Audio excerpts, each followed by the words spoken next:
What's going on, guys? Welcome back to my channel. In this video, I am sharing my favorite black and white movies. Now, when I was younger, I never watched black and white films. I always had a preconceived notion that black and white movies were old, they were boring, probably nothing too exciting going on. But when I was a teenager, I didn't want to watch black and white movies. I wanted to watch what was most current and most popular. But as I've grown older, and I've begun watching more different kinds of films as a physical media collector, watching black and white movies has just been so refreshing. Some of the most amazing films are black and white movies with incredible movie stars from the 30s, 40s, and the 50s. So the reason why I'm making this video is because I do want to share with you my favorite black and white movies, but also take it as a recommendation. If black and white movies really aren't something that you're watching right now, but you're kind of curious, maybe you don't know where to start, this could be a starting off point for you, a jumping off point, if you will, to kind of get your feet wet with black and white movies. So the first film I'm going to start off with is a personal favorite of mine. Like, I'm more close to it than the other black and white movies because it does star one of my favorite actresses of all time. You see her right there and behind me every single video. It is Roman Holiday. I love and adore this film so very much. Audrey Hepburn won her Academy Award for playing the princess in this movie. This is just such a great film. You have Gregory Peck as her male co-star, Audrey Hepburn. She plays a princess, he plays a journalist, and she's not really the happiest being a princess. She wants to know what it's like to be normal just for a day. She wants to go out into the world without a hectic daily schedule, everything planned out of what she has to do. She's very frustrated, so she sneaks out. She goes out into Rome. She's walking around amongst the people. She cuts her hair off, and she's just living life, living life. And then she comes across Gregory Peck's character, and he kind of wants to use her for a story, but at the same time, with their limited time together, they do start to care about each other. Oh my gosh, it's just so good. It is such an amazing story. So if by chance you've not seen Roman Holiday, this is a fantastic place to kind of, like I said before, get your feet wet watching black and white movies. There is another black and white film starring Audrey Hepburn that is one of my personal favorites, but I did not bring the physical of it down because honestly, I was lazy. It's on like a top shelf. I didn't want to get a ladder, so I'm going to put the poster right here. It is Sabrina. Sabrina is another one of my close personal favorites. It has Audrey, as I said, Humphrey Bogart as well. Pretty much this is Audrey Hepburn's character. She's the chauffeur's daughter, and you have this rich family with these two brothers, and she is totally head over heels in love with the youngest brother. I forget the actor's name that plays the younger brother, but he's very recognizable from back in that time period. But she is so in love with him. She wants to marry him. Pretty much she grew up in this household. And so she grew up with the brothers, and she's been in love with the youngest brother her entire life. And obviously it cannot be because she is not from a rich family and they are. And it's just this wonderful story. Humphrey Bogart plays the older brother, and he kind of starts having a little bit of feelings for her. So it's kind of like a love triangle, just a little bit. It is filmed so nicely. The costume design for Audrey Hepburn in this movie, one of my favorites is the black and white dress that she wears at the celebration or a dance, or it's some kind of celebration on the family property. And she goes and she's wearing this gown that is just so gorgeous and so beautiful. I love it every single time. So, Sabrina is another movie I highly recommend to you. If you love romance and you want something kind of different, Sabrina is a great option. And I do believe that I think Kino Lorber is going to put out a 4K of Sabrina. I thought I saw that somewhere on social media. If that is true, I am so excited and I cannot wait to receive that. I'm just so thrilled. So, fingers crossed that that information is true. All right, let's move on to the third movie I'm going to recommend to you guys. This is a brand new personal favorite because I just watched this movie 3 weeks ago, but I loved it so much that, and I have to be careful because it's in a digipack and it comes out very easily. It's Paper Moon. I talked about this previously, but I just love this movie so much because of Tatum O'Neal. Tatum O'Neal, little girl right here, she won the Best Supporting Actress Oscar. She's the youngest Oscar winner in history. I think she was 10 years old. She is so fantastic in this movie. She plays a little girl. Her mom passes away.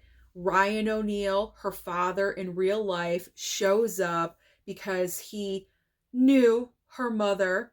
She had a lot of suitors back in the day, so he showed up.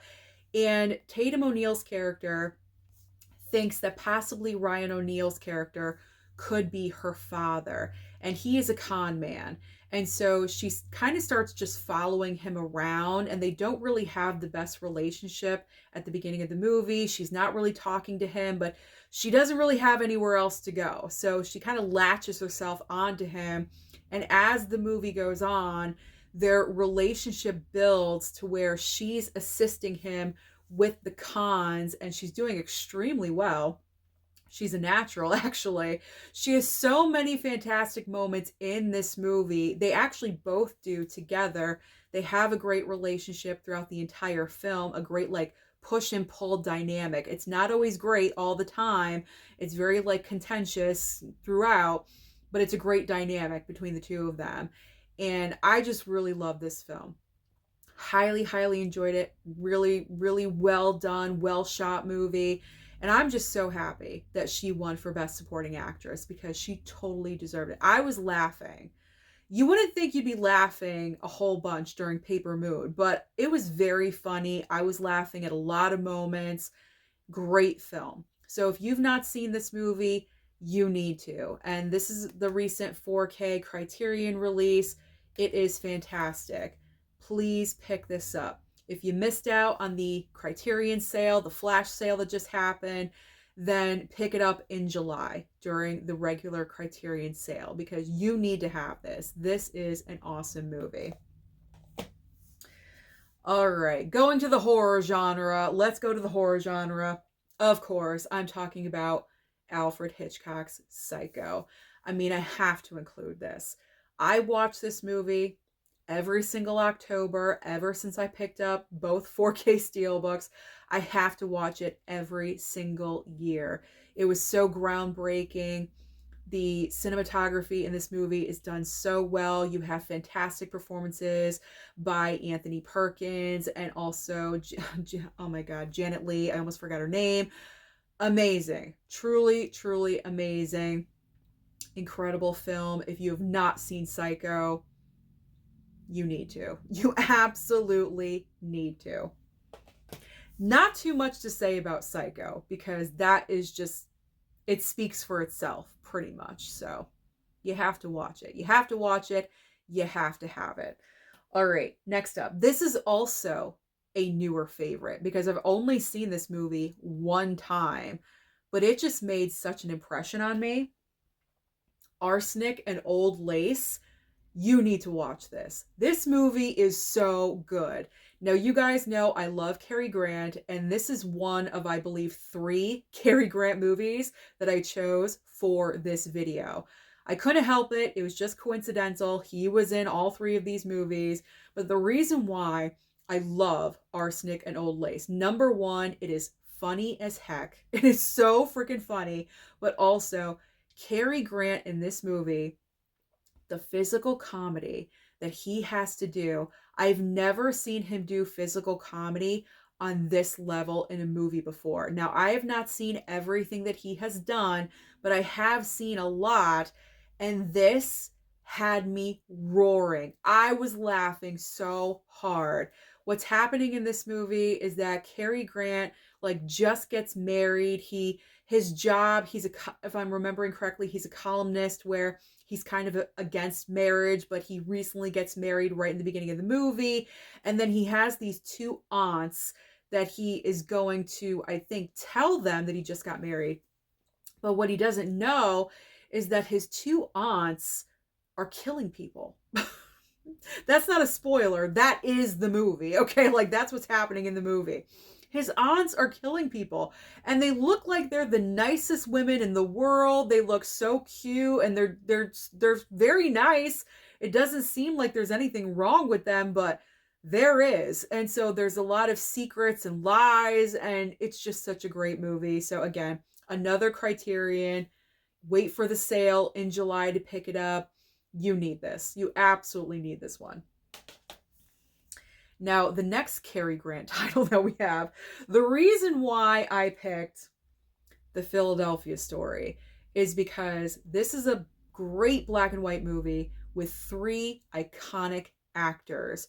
You have Cary Grant, you have Katharine Hepburn, and Jimmy Stewart all in the same movie. Wow. Talk about powerhouse acting in one film. Katharine Hepburn plays a woman that is divorcing Cary Grant, or they're divorced already. She's moving on with her life. She's getting ready to marry someone else.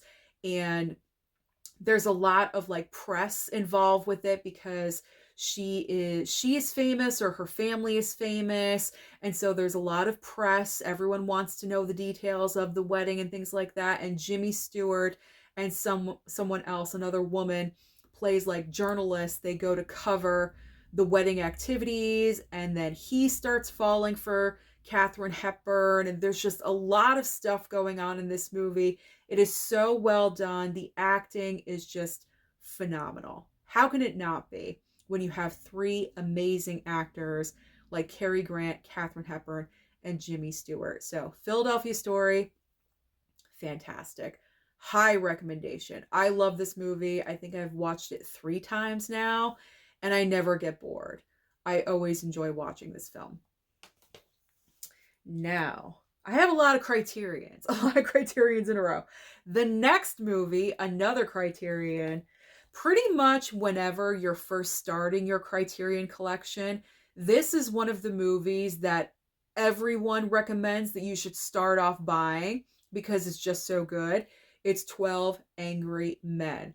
I love this movie so much. You have Henry Fonda, who is on a jury with 11 other men, and they're trying to decide the fate of, I believe, an 18-year-old kid who is accused of killing his father. And so you have all 12 male members of the jury in this very small room, sequestered together, and they're trying to decide, guilty or innocent, or, whatever they want to do. And what's great about the movie is that as the film goes on, the circumstances surrounding them are getting more intense because it's very hot. They're trying to cool themselves. They have the fan going. Then it's raining at one point. Everyone's sweating. Everyone's getting irritated with each other. And that makes the tension build. And that is what's so genius about this movie. It's not even a long movie. It's only 96 minutes. I love this film. I think I've watched this 3 or 4 times. I don't get sick of this one either. Masterclass of acting. Totally needs to be in your collection. I really do agree that if you're first starting to build a Criterion collection, this needs to be a part of it. 12 Angry Men. I believe this is the final. No, I have another Criterion. 2 more Criterion. 2 more Criterions. I don't know. For some reason, I just grabbed all Criterions for this video. But we have another Cary Grant and Katharine Hepburn movie, Bringing Up Baby. Oh my gosh. I loved this movie. I love this movie. The reason why I loved it so much was because it made me laugh like I have not laughed before in a really, really long time. You have Katharine Hepburn and Cary Grant. It's kind of one of those stories where they cross paths with each other. And when Katharine Hepburn sees Cary Grant, she kind of like instantly falls in love with him a little bit. And so she wants to be around him all the time. And he's trying to shake her, like he's trying to like think of excuses to like get rid of her and, get her off his tail and stuff. But she will not leave. She always pops up. She always pops up somewhere. And it's constant, just ridiculousness throughout the entire movie. And you see like the tiger print or the leopard print right here. Well, it's used in the movie. There is like a tiger that shows up in the film. As I said, total, utter ridiculous in this movie, but it is so entertaining, so funny, and it is so worth it. You need to have this in your collection too, whether it be just regular physical media or your Criterion collection. It doesn't matter. You need to watch this. It is so hysterically funny. It may not be for everyone's sense of humor, but it was for my sense of humor. It pretty much hit all the notes perfectly. The only like slightly negative thing I could say about Bringing Up Baby, and I think I mentioned this before when I did talk about the movie when I reviewed it, was that Katharine Hepburn, her voice that she uses in the film was kind of grating at times, so just be prepared for that. Kind of annoying just a little bit. But if you can overlook that, and I did after a while, and I enjoyed the rest of the film, if you can overlook that, then Bringing Up Baby is definitely worth it. Okay, now the next movie, this has like a personal connection to me. A Streetcar Named Desire. So the reason why this is a personal connection to me is because I was in this show in college. So this movie right here is based off of the Broadway play written by Tennessee Williams. So I majored in theater in college, and my senior year, I was in, I believe, pretty much every single production that year, which doesn't always happen. So for that to occur was great. I was so happy to be in every single production that year. So A Streetcar Named Desire, I was in the play my senior year. Had a blast. I've always loved this show. And for some reason, I had never seen the movie. So when I saw the film, man, it just blew me away. If you want to see a film that is pure acting, focused on the acting, there's nothing super fantastic about it. As far as like action scenes, there's no action scenes, there's no CGI, there's nothing that's going to distract you. If you want a movie that really focuses in on acting, you need to watch A Streetcar Named Desire. You have Marlon Brando, Vivian Leigh, so incredible in this movie. I love it. Absolutely love and adore it. It is a shame that Marlon Brando, I don't even think Brando was nominated for this. That is insane. Absolutely insane, because all the other actors, the main actors, were nominated. And Vivian Leigh won her second Oscar for A Streetcar Named Desire. It's such a shame that Marlon Brando was not nominated, because he is perfect as Stanley Kowalski. This film is so incredible. I've seen it 3-5 times, I think, and I never get bored of it. So if you want to watch a movie that is just so intent on keeping your attention with acting, like I say, a masterclass of acting and acting skills, A Streetcar Named Desire. You cannot go wrong with it. It is just so good. All right, now we're going to have a comedy. I'm throwing in a comedy. So I pulled Young Frankenstein. So I've only seen this movie a couple of times, but the reason why I chose this for this video is because this is the only Mel Brooks movie that I actually really enjoy, which is surprising, because some people just really love everything to do with Mel Brooks. They think he's a genius and everything. And I have seen a few of his movies. I haven't seen everything that he's done, but I gotta tell you, I don't know why I cannot connect with Mel Brooks movies. I don't know what the heck it is. Blazing Saddles, I watched it a second time when it got upgraded to 4K. I liked it more on my second watch, but I still wasn't overly thrilled. And then you have Men in Tights, that's okay. And I've seen a couple of others, but I'm just not thrilled with them. Young Frankenstein, this is funny. This is such a funny movie, but how can it not be when you have Gene Wilder and Terry Garr? They are just so hilarious in this film. I laugh pretty much every single time that I have watched it. At every single place you're supposed to laugh, I am laughing. So Young Frankenstein. Pretty much because it's the only Mel Brooks movie that actually makes me laugh and have some kind of emotion. But overall, the movie itself, this needs a 4K so badly. What studio is this? 20th Century Fox. That's probably the reason why. If we can get a 4K of Young Frankenstein, that would be amazing and incredible because it deserves one. It absolutely, this is a classic film. It really does need a 4K upgrade. All right, 2 more movies left. What do you think I have? Okay. All right, so with the Philadelphia Story, I talked about powerhouse acting with, those 3 actors, amazing, incredible. But I don't think it lives up to this one. Whatever happened to Baby Jane? You have Joan Crawford and Bette Davis in one movie together. Wow.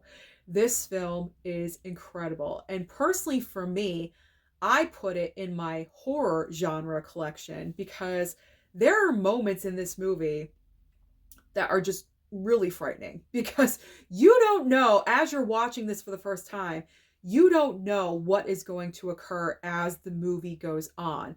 Bette Davis and Joan Crawford play sisters in this movie. They have a history that is not good. When Bette Davis was a young girl, she was a major star. And then what happened as they were growing older, her star faded and Joan Crawford's character became an actress as she was getting older. And so Bette Davis becomes very jealous of Joan Crawford. So they have a very toxic relationship with each other. They live together in the same house. And something happened to Joan Crawford where she's in a wheelchair. So she's very dependent on her sister taking care of her. And Bette Davis in this movie is cuckoo for Cocoa Puffs. Okay, she's absolutely insane. She is so crazy. Is there a picture of her? Yeah, right back here. You guys can see. This is her. Here's Bette Davis in this movie. She is so whacked out and so freaking crazy. But that is the genius of this movie because Bette Davis plays such an oddball, weird character that is just loop-de-loo. And then you have Joan Crawford on the other end, who was like loop-de-loo in real life, but in this movie, she's playing it straight. You know what I'm saying? So it is just so entertaining. I love this. I could watch this over and over again and never get bored. It is just so weird, delicious, horrifying at moments. That's why I said I put it into my horror corner over there. I love this. This is another movie that really needs that 4K upgrade. What is this? This is Warner Brothers. This could happen. Does this have a major anniversary coming up? I don't know. If it does, it needs a 4K upgrade because this would look awesome on 4K. And the reason why their tension works so well between Bette Davis and Joan Crawford is because they could not stand each other in real life. They hated each other. This is the only movie that they ever made together. So that alone is worth watching this movie, let me tell you, because it really comes through. Especially with Bette Davis and the character that she plays, it really comes through on screen, their hatred of each other. The final film that I'm going to talk about that is my favorite black and white movie, also a recommendation for you guys. This is a film I have talked about before. I absolutely love it. It's another Alfred Hitchcock movie, but it's nothing like Psycho. It is Rebecca. This is a Best Picture winner. It is such an incredible film. And the reason why I love it so much, and I've seen it a few times, like a handful of times, it is so good because it satisfies me with my personality, with what kind of movies I love, because it gives you the twists and the turns, the twists and the turns. So you have this young girl that meets this older guy on vacation, and they quickly fall in love with each other. And so they decide to get married, like in like a week or two. Let's get married. And he's very, very rich. And so she marries him. He takes her home to his house that is just so big and so lavish, and there's a ton of staff, and there's like the head, like the house manager, if you will, I guess, and Mrs. Danvers, is that her name? Yeah, I believe it's Mrs. Danvers. And she was very, very partial to the first wife of this widower. He was a widower. His first wife passed away. And so her name was Rebecca. And so it's kind of like throughout the entire film, Rebecca's aura and her essence is like everywhere throughout the entire film. And the young bride in this movie is just very intimidated because she feels like she can't live up to what his first wife was. She has the impression that the first wife was just so perfect and just so amazing. Everything that she's hearing about the first wife, she just feels like she's not good enough. And that's all I'm going to say. That's all I'm going to say, because once it starts going off the rails and it takes twists and turns, it's kind of like the first half of the movie is one kind of movie, and the second half just takes you on this wild journey until the movie is over. But it is so good. It won Best Picture for a reason. It won Best Picture. I think Alfred Hitchcock should have won Best Director for this because he just did an amazing job with this movie. But Rebecca, if you have not seen this, you really, really need to. Again, July Criterion sale. Pick this one up. You will not regret it. So those are all of my current favorite black and white movies. These were the ultimate favorites. I do have other black and white favorites, but these were like the ultimate, like, I can watch these over and over and over again, and I never get tired of them. I never get sick of them. And so if you are curious about black and white films, again, you may want to watch some of those and just get your feet wet when it comes to black and white movies. Comment down below and let me know. Do you plan on watching any black and white films? If you are, what kind of black and white movies are you into? Have you seen any of these movies that I recommended? Don't forget to like and subscribe before you leave, and I'll see you next time.